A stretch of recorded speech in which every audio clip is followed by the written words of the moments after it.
Mountaineer's Dilemma.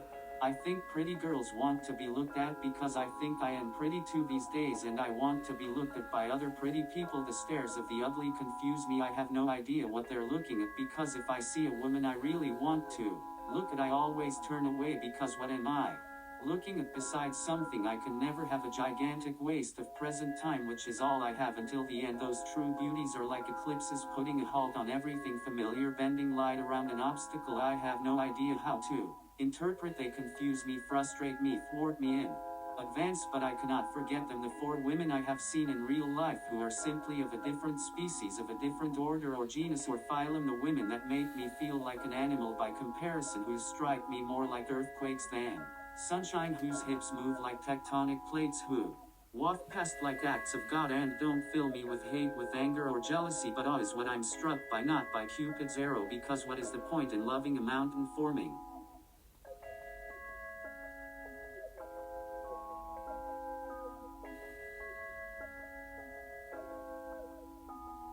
I saw the northern lights once. I saw them for real. I earned them a few miles away from the base of Mount Logan. I hadn't showered in over a month, and my backpack weighed 60 pounds when packed up, but it was unpacked when one of my climbing partners woke me up. They were peeing into a moraine on the glacier we were camping on, and they looked up in frustration or relief and saw what looked like clouds moving at unbelievable speeds, and so they didn't believe them. But it was 2017 after death, and there were all those wildfires in Canada, but we knew we were in the bottom of the range of the Aurora Borealis, and so talked every night about hoping to see them. And every night someone drank a little too much water, so they would be forced out of their tent in the awfully frozen summer night to check for the beauty and the grace. And here was the night we had all questioned into being, the prospect of gorgeousness and consciousness for once beating out the promise of seeing something immaculate while dreaming. So we crawled out of the bags in which we slept and gathered around the pee-hole to look up and see something none of us had ever seen before, something much like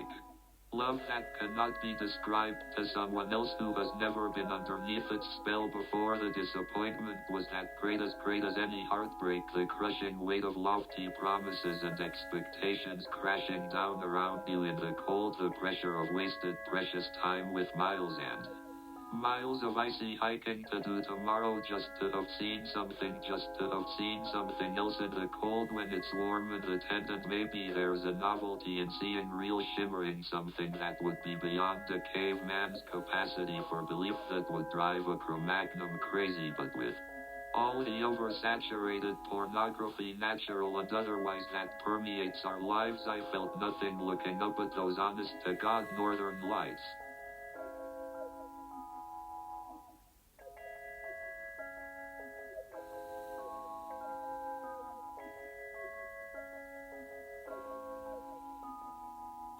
Now mind you that was almost 10 years ago now, 10 years ago, but now I think I get it now, and only now can I appreciate the gently oscillating gray waves that I am blessed to be able to recall in memory. And the great breakup of my 20s was about a year ago last month, and I don't know anything more about it yet than the new moon does when it eclipses the sun.